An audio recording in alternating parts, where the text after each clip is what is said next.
Hi Sleeptrusters, and welcome to this week's live session about the Insomnia workout. And today you're not only going to get the complete workout, or at least the first steps, but we're also going to talk a little bit, or I want to talk about the time that I'm doing these live sessions. So I'm playing around with the time a little bit. My goal is to give you a fixed time frame. So if you have a preferred time, just drop that into the comments below and I'll pick up on that, so that in future episodes of this live, you can kind of schedule that into your calendar. What we're going to do today is to talk about the Insomnia workout. That's this week's episode of the podcast, and that's what we're going to talk about. So my name's Michael, as you may know or not, and I'm a sleep coach. I'm the founder of Sleeptrust, this big movement that is doing everything to basically give you the information, the tools, and also kind of support to let you improve your sleep quality. And today we're going to talk about the Insomnia workout. So what can you actually do to strengthen your sleep muscles? So this guy behind me is obviously not me, but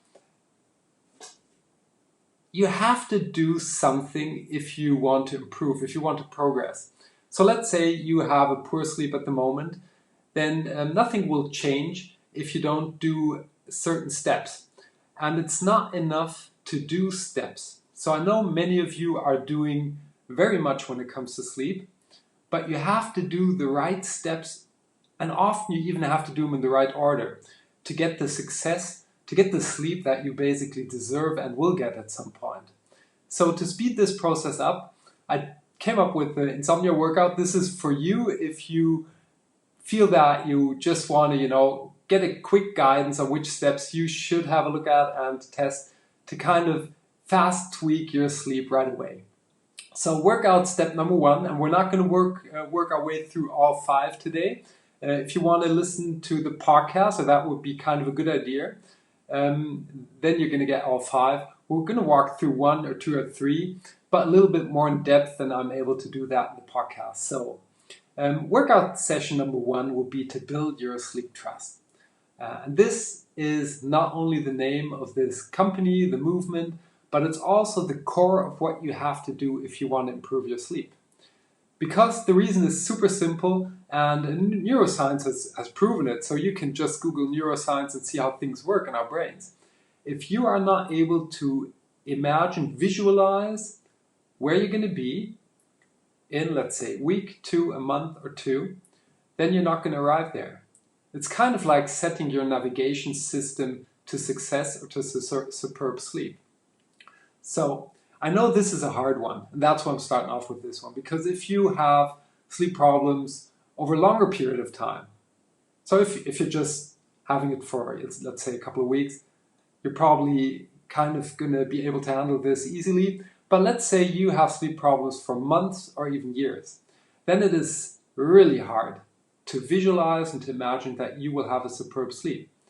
Yet, it's absolutely necessary. You want to see yourself very concrete, how you're going to sleep, how you're going to feel, when are you going to go to bed, when are you going to get up, how much sleep are you going to have, how are you going to feel.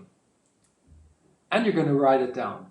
So if you really want to max out the power, you get a pen and you write it down, because this is really going to strengthen not only your belief, but you're going to see visually what you're thinking about, and that is a powerful thing to do. So let's just assume for a second that you did that. Then the next step that you can do would be to check your bedroom. This is so straightforward, yet many people forget to do so. Enter your bedroom and just get that feeling. How are you feeling in bedroom?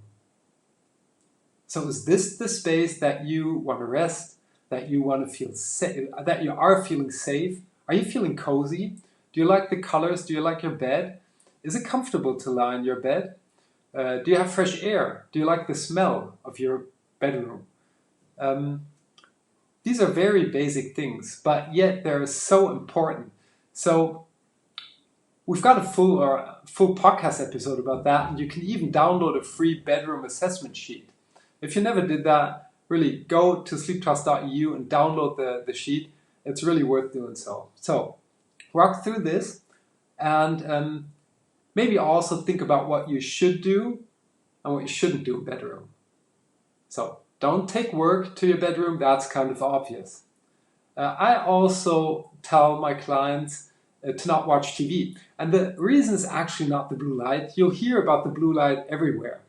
The reason for me that you shouldn't watch TV in your bed is that you kind of distract your mind from the things that are really going on. And the bedtime is just so precious time. You can lay down, thoughts can come, thoughts can go, but if you just put in this crap that you can watch on TV into your brain until you fall asleep, or even after you fall asleep, this is going to go into your unconscious. That's just not a good thing to do. The exception and the rule and stuff like that, if you do this once in a while, that's okay, certainly. I'm not a big fan of being too massive on taking kind of a standpoint and saying this is absolutely the thing that you have to do every single day. You're a human being, I am, we want to live, we want to enjoy our lives, and we should, because that's obviously the reason why we're here, or one big reason for me. But you also do not want to do this every day. So you also don't want to start communicating in your bedroom, getting the phone, maybe even getting into arguments on the phone, where during sitting in bed, that will anchor bad feelings, bad habits into your bed.